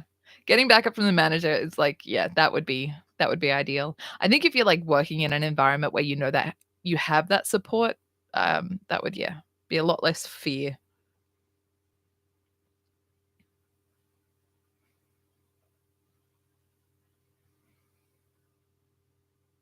Yeah. Like, I'm gonna have an experience soon where I'm playing a gig with my guitar teacher, like, doing the main, like, I'm the support act for my guitar teacher, and it will be that thing of, like, knowing that somebody's vouching for you. I feel, like, a little okay, more okay, like, edging into it because someone's vouching for me. I'm not going in there swinging like a tit on the breeze. Hello. What's going on in here? Oh my gosh! Special guest. Hi. How are you? I'm good. We're having chats. Who are you hanging out with? We've got Ols, we've got Suram, we've got Anne, and we've got two unknowns. Two sneaky, cheeky Two little sneaky guys. cheeky. Are you one of them? I am. You. Oh. You know everything. I know about this. Hi, Seren. How you doing? You're over in Colorado, aren't you? California? California? Was it California? I don't know. I think it was California. I know it's beautiful. Yeah. Up there. Yeah, I've been struck with them all. California. Yeah, California. Gorgeous. Yeah, I had, because I went to America and I was going to go. Talk to the mic. I have to look at the people, but Yeah. I was going to go traveling on that side of the country, but I got waylaid and ended up in New York. So, yeah, I was couch surfing. You live near cows. I used to live near cows. We live near cows. You say hello to the cows sometimes. Yeah, sometimes I wrangle. It tried to lick. Yeah, you thought I was tasty. Did you want a cup of tea or anything? I would love a cup of tea because I finished my drink. Okay. Well, Melbourne, if you have any. All right, Thank you. It's tea time. Yeah. He visits me and offers me tea. We love Melbourne breakfast. It's expensive, so every now and again we get Melbourne breakfast, and we're going to buy a box of Melbourne breakfast for when we travel. So then instead of having hotel brand tea, we can have a nice Melbourne breakfast. And he was in the chat the whole time. He was sneaking in here. He was one of the hidden two. Yeah, he went on a trip to the US, and it's funny because we watch movies that are like set in New York, and he's like, I think I've been on that street. I think I've been there. We'd there are bits of the US that we would like to visit, but at the same time, I'm queer and disabled, so I don't know if the US is a very good place for me. Yeah. I'd have to be if I got big enough and was going to do gigs and like had the support of like somebody essentially sponsoring me, like if I went over to a venue and they were going to look after me, I would consider it.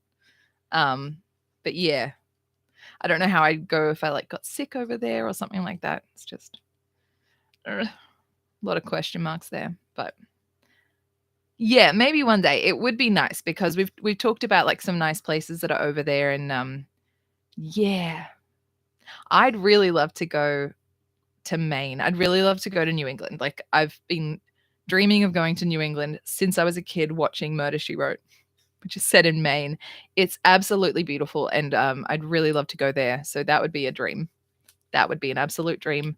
We'd love to just go there and stay in a little Cape Cod cottage. That would be nice. But yeah.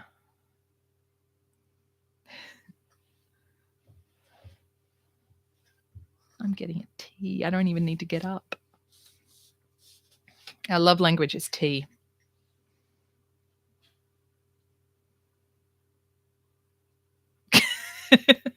Yeah, I'm done with old England. I want New England. I don't even just want England. New England, a brand new England. Let's start again.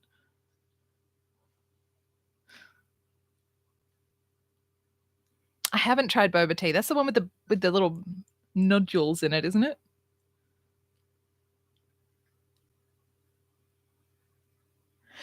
To be honest, where we are, there's nowhere that does boba tea. Nowhere. Like it's hard enough getting a good coffee around here because just nowhere does them. It's too exotic. Yeah. So maybe we're in maybe when we're in Brisbane we can try something different. It's even like I love Turkish food, and locally it's like you can get a kebab made by people who like they'll just hire people like out of school or something, not a real kebab. And so I go like I have to go like an hour out of town to get good Turkish food. Yeah, Ollie, you shouldn't drink boba tea. I won't tell you if I drink boba tea either.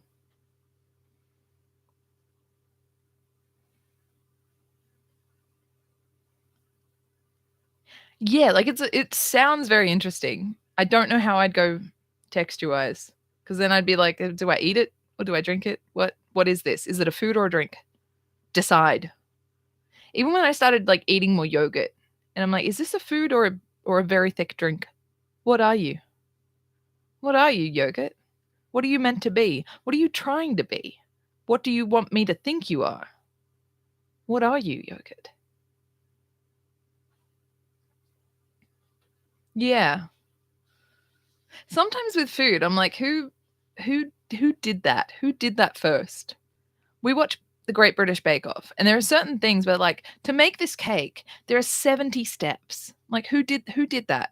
Who decided that was a thing? To make this particular kind of thing, you're gonna whip this until it's gross, and then you're gonna turn it into something that's less gross. Who made that process?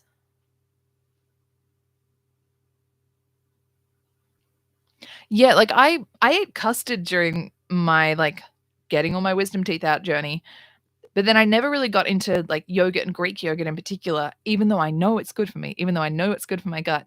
But Maul loves a particular brand of yogurt. It's Gippsland yogurt, and he gets it with like blood orange and stuff like that, which is a little too citrusy. Anything that's citrusy is I refer to it as spicy because it gives me mouth ulcers. And then I tried a blueberry one, and it was so nice. And, like, I'll dip a muesli bar in it. I'll dip crackers in there. Like, I just eat it, and it's so good, and it means that I have a snack that is healthy because I am trying to control my weight because I am too chunky to healthily be in a wheelchair, um, too much chunk on my organs, too much chunk for me to be handled by my workers. My workers are all like small women, and if I need help being like managed or transferred, I don't want to turn into a two-person job.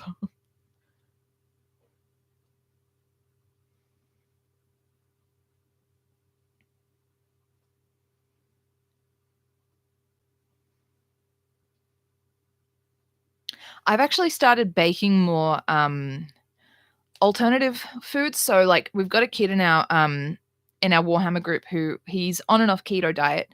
So I've learned how to make keto blueberry muffins, which are really good.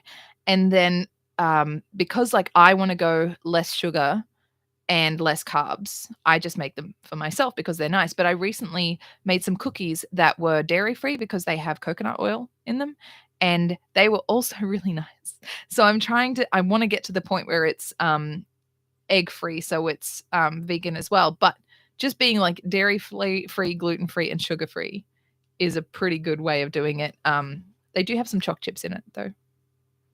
Mm. But I'd love to get my muffin recipe dairy free, and then I could sometime also I could bring you some dairy free, sugar free blueberry muffins because they're really good and they are very healthy, which I have to tell myself is not an excuse to eat 12 of them. Tea time. Tea time. Jeez, it's a Thank little you. warm in here, but It's quite warm. It's not that bad. Thank you. Hopefully you won't overheat. Yeah. It's if you want, I can leave this. Thanks. Open. Yeah, I didn't want to bother you before. No, it's all right. If you hear me carrying on a bit, I'm trying out one of the Frostpunk scenarios. Okay. It's very hard because not only have you got to manage everyone's needs, but you got to do like workplace safety. it's rough. Oh man. Yeah, at the moment they've got toxic gas leaking into their workspace. Oh boy. Maul's been playing Frostpunk, and he'd like to get me playing it and like film a playthrough for another thing we're doing, which like I haven't played it before, but I'm bad with choices and trolley choices. Yeah, the blueberry muffins are so good, and I use fresh blueberries. Fresh blueberries, not frozen ones, and then they like just permeate the whole muffin, and oh man, they're so good. And like this kid, he's tried a lot of blueberry, a lot of keto treats, and he said these were one of the best. I don't. Okay, what's the song by the Stupendum? Is it in game? Is it a what? Is it in the soundtrack? Fleshy blueberries. Imagine flesh-colored blueberries. Oh my gosh. Imagine if all fruit was flesh-colored and we were fruit-colored.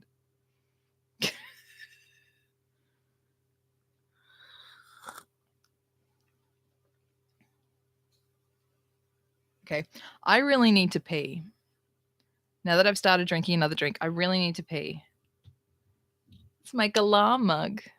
We got it for Christmas 2 years ago from family up north. Shelter from the Storm. Okay. When he's done with his session, I will get him to look it up because we love soundtrack music. If a game has a good soundtrack, winner. Fan song. Okay. That sounds very cool. I'm going to quickly pee and then come back. Keep chatting amongst yourselves. I should get like a cardboard cutout of myself and put it here, but I don't have any. I might put how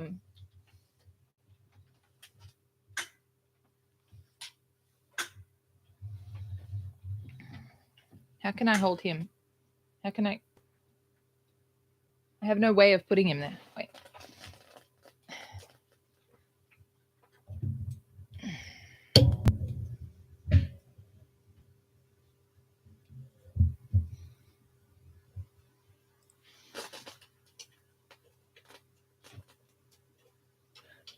I'm trying to get Gerald in the shot so that there's something. No, I wanted to get Gerald in the shot so there was someone for you to look at while I'm gone. But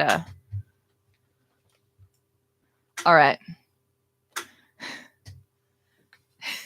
all right, I will be back. And yes, all of us present are in Oz, Suren. I will be back.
Okay, I am back.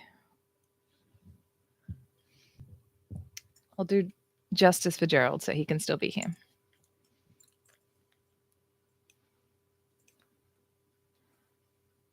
Yeah, the man going by Delphin over there, he and I have known each other for, it'd be about 15 or 16 years now. And I know the cafe that he's speaking about because it's one of my favorites as well. And I have been there regularly with him.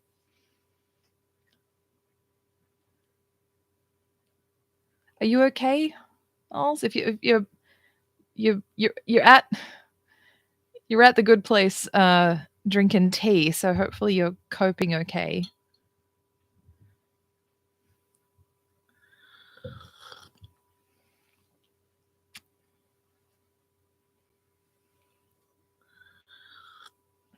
I sleep with a big monkey called Walter, but when we go away, I think I will take Gerald. Oh, were you like dehydrated or something?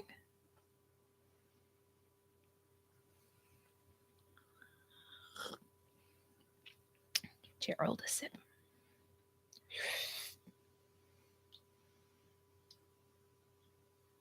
Oh boy.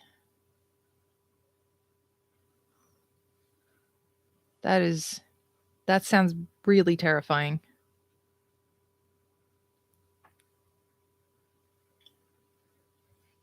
Did they find anything?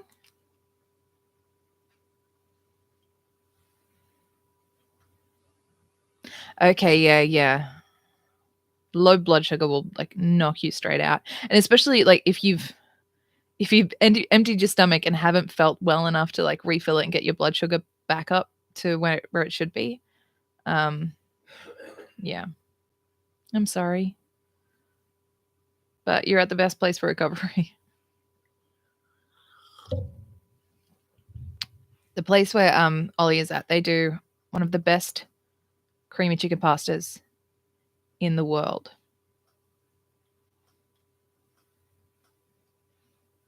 Oh gosh, yeah. I guess that takes precedence.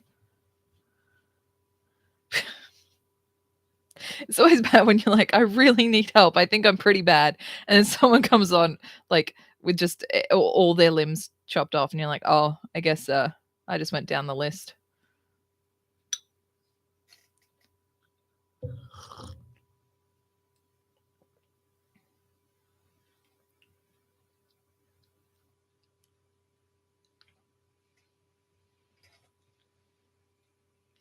Anne, could you take that message out, please? I don't want people knowing my actual location.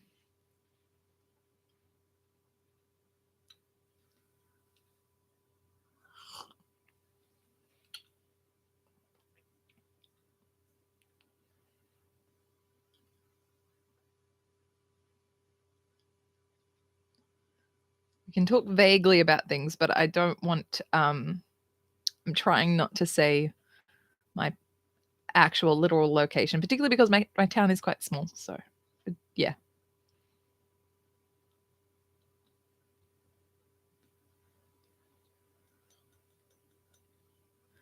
I guess like once I start doing gigs and I have to, you know, share them, then people will know. But just on the stream because I don't know how far and wide the stream is. It's want to be careful. Sushi the bunny. Oh my gosh, that's adorable. Yeah, I've got a couple of my monkeys. I'm hiding them, but my monkey collection up there, and then I've got two on my bed. I've got Grum who sits at the base of my bed and watches over me, and then Walter who gets cuddled. But then yeah, Sushi the bunny. I love that. I remember when I got Grum and I posted about him on YouTube. And it was just I bought another stuffy because I'm sad. And I named him Grum because I was grumpy and glum. And I saw him at the post office and he was just there. Yes, thank you, Anne. We just got to be careful. Because I think on the last stream, like I said a location and then I couldn't find it in the stream to take it out. So I'm like, oh gosh.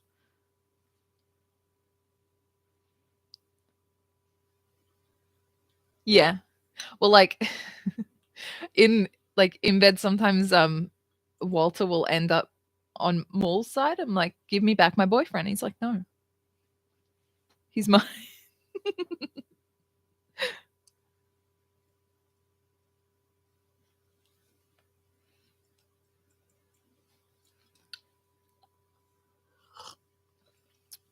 Yeah, Anne and I won't see you tomorrow, Anne, but I might see you the week after. Because tomorrow I've got my guitar lesson, then I go away, and then the week after that is Bible study if I could make it. A little busy. If you guys haven't tried Melbourne breakfast tea, you really need to. It's so good. I've heard there's a Scottish breakfast tea, and I want to find it somewhere. Maybe up north I can find a T2 store and get their Scottish breakfast tea. And then mix that with whiskey, because sometimes I mix my tea with whiskey. I'm Scottish. I have to drink my Scotch whiskey with everything.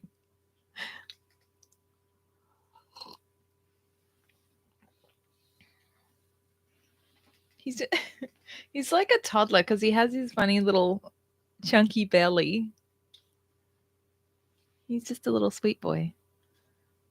Little sweet boy. And he's so little, he'll be able to fit in my suitcase. When I used to travel, when my anxiety was really severe, I had to take Walter with me, and Walter is about 2.5 feet long. And I would take Walter in my suitcase. The thing about Walter though is like, because I clutch him, by his neck when I sleep. He has like no stuffing around his neck or around his arms because I like grip him like this. My monkey is so small he'll fit in my suitcase. Yeah. I love to fit a monkey in my suitcase when I'm traveling. When I'm picking a suitcase, my main concern is, will it fit my monkey? And how large a monkey will it fit?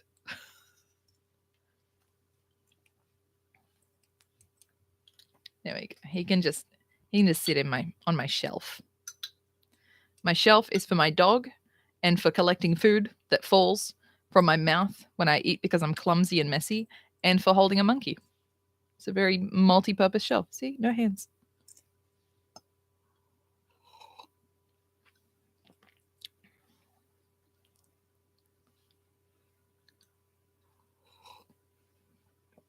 Yeah. Also, Seren, behind me, wait, where am I pointing? These two tubs, there are miniatures that we paint. I'll get them out next stream maybe and show you guys.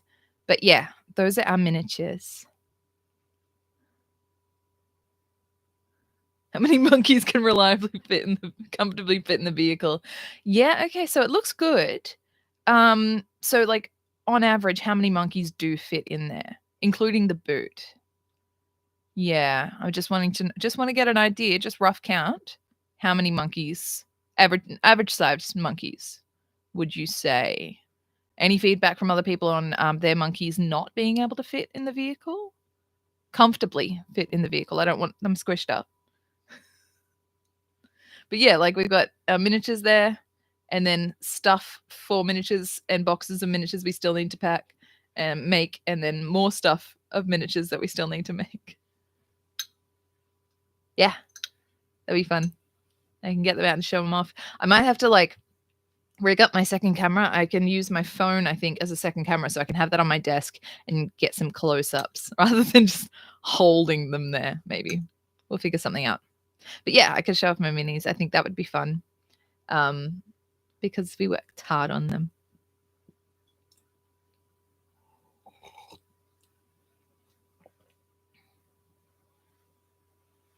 Oh, Cuddles the dog sounds very sweet. I often sleep with Maggie. I like cuddle Maggie and Walter, and like Maggie will sleep in my arms like a real baby. Like she'll just curl up in my arms and snuffle in, and she's so sweet. Oh my gosh. I like colder nights because then she snuggles in and stays there all night. Whereas my old boy, Marley, he did not like that. He would sleep beside me on the covers like a dog. He was a dog. He was a man. He was a dog. He was a grown man dog. A very incredible gentleman. He was like a distinguished gentleman of a dog. But yeah, Maggie's a baby. Oh, yeah. I have favorite miniatures. I have ones where like I've just painted them really, really well. And so I really like looking at them. Or ones where like I like feel like they play well. So I really like playing with them because like they do really well in battle. Oh my goodness. Congratulations to the D&D person. A new player has been born. I was saying earlier, oh, I think I hear my baby. Hold on. I will just check on Maggie. I can hear her yelling. So I'll see if I can grab it.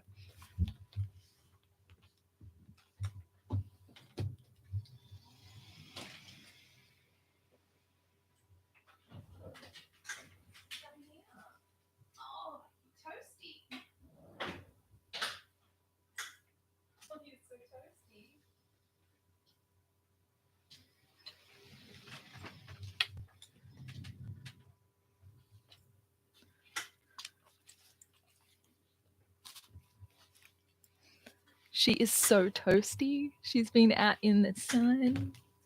Hi, baby. Oh, sorry, honey. Hi, baby. You say hello?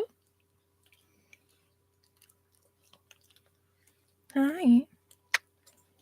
Hi. Hi. Hairy baby. Mm. Mm. Hi, baby.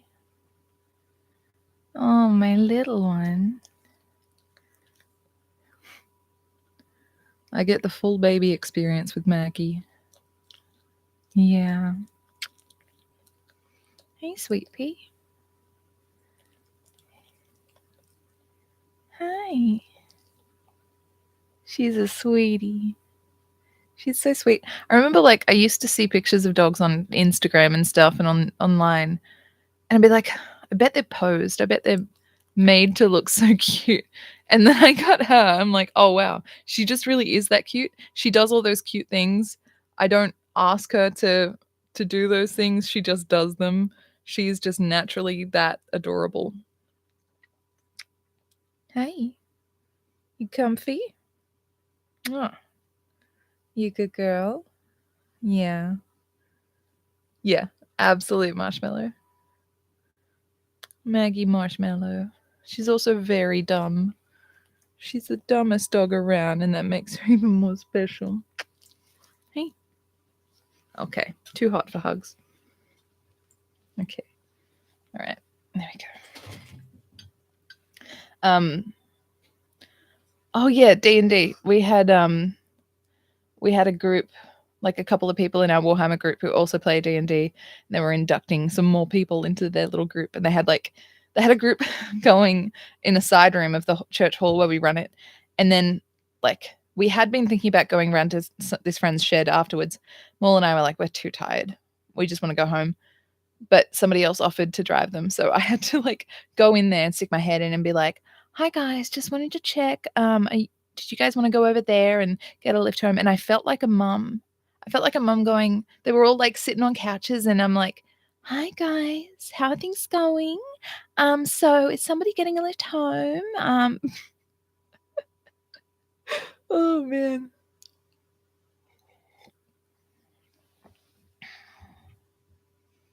Hey baby. She's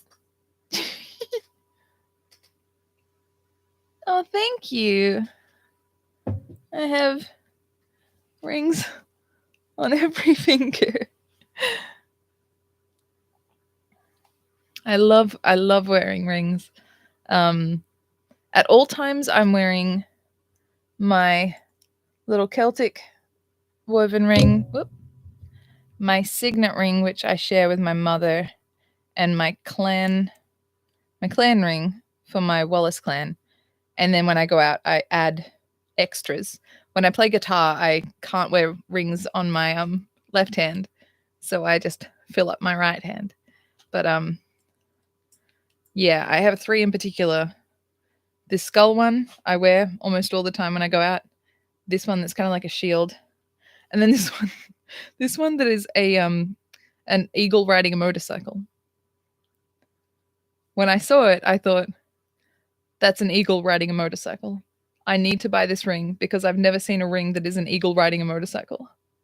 And I need to be the only man in town that has an eagle riding a motorcycle. I also just like that they make that sound.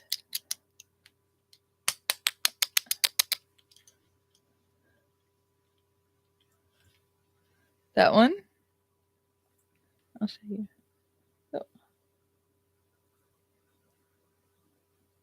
it's so cool. It's an eagle riding a freaking motorcycle. Like, I love finding those things where I'm like, who designed that? Who was that for? Except for me.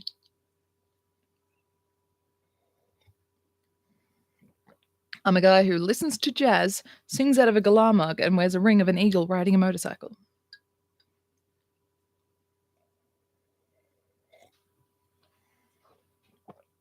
Hey, baby.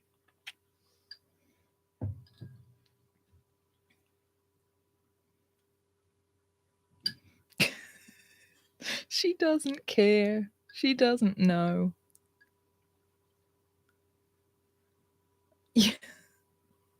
Eagle Riding a Motorcycle is the new band name.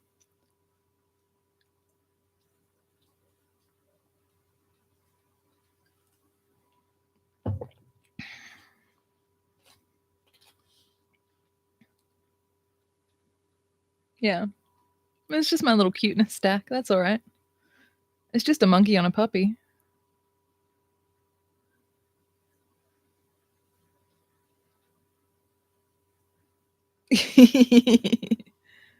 Are you getting annoyed, baby? We'll deal with it because you're part of the cuteness stack. The songs are going good, and I'm still working on my my one about Don't Ask. Yeah, it's called Don't Ask. Oh, it's making you look like an asshole. So yeah, working on that. Hopefully I can get that done before I get any solo gigs, because I would really love that to be a signature song for when I do solo gigs. And then hopefully, if I sing that at every solo gig, no one will approach me after a gig and ask me why I'm in a wheelchair, because I will have set the precedent of don't ask, just don't ask, just don't. Oh, baby, let everyone see you. Let everyone see you. Do you have anything to say, Maggie?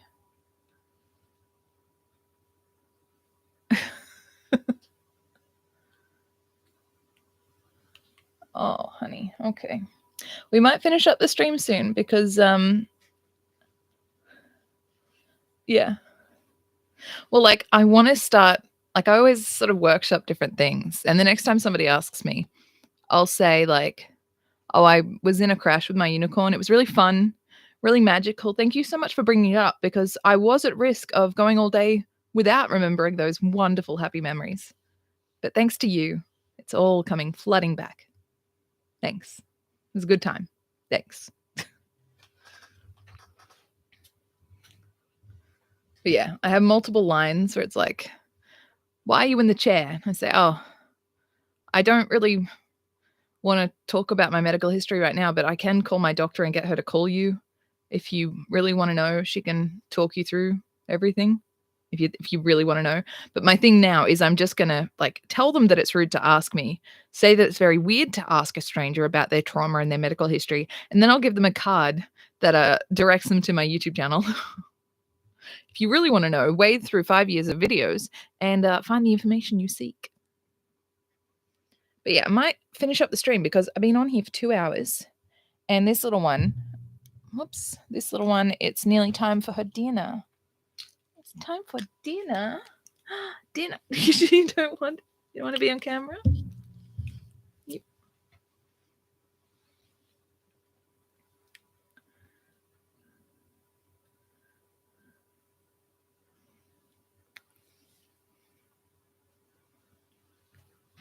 It has been fun. Yeah. Yeah. No real nice answer.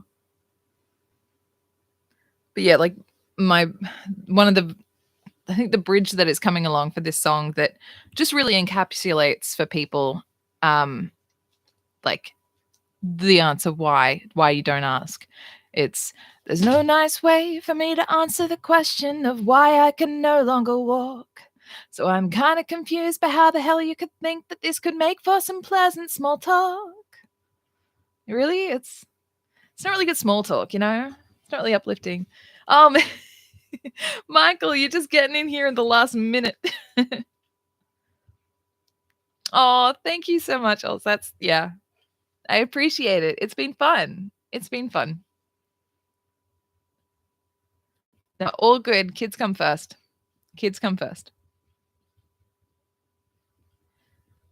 But yeah, so I'll be on again next week, and then it is the Tuesday after that I will be streaming on Michael's channel. Check out Michael's channel, Deep Dive Podcast, on Tuesday the 4th of March, because I'm going to be having a chat with him, and he's had some great guests on there. So yeah, check out that. So yeah, Next Sunday, I'll be here, same time.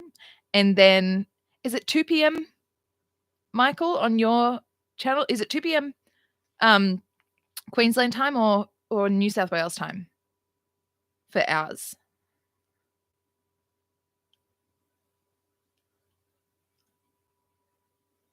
I gotta stop picking my lips.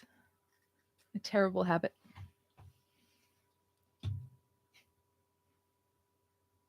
Oh, thank you so much for joining us, Suran. It's been wonderful.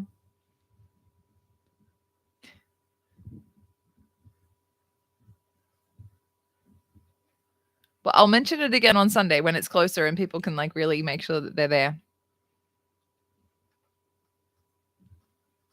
Yeah, I'll send you a message like the day before, Anne, to make sure that you can check it out. Yeah, so Michael, is it 2 p.m., I think? And was that Queensland time or New South Wales time? Because I've forgotten if you were in up north or down here. Okay, yep, cool. All right. So 2 p.m. 2 p.m. Eastern Daylight Time down here, and then 1 p.m. for the Queenslanders. That'll be on March 4th, Tuesday, on the Deep Dive podcast. But yeah, other than that, I have to go feed my dog because she's starting to get nasty. Thank you so much for hanging out, guys. It has been fun. It has been fun. And then I will put together a highlights reel of my nose shot mainly. But all right. Thank you so much. We say bye. Big love. All right. Bye, everybody.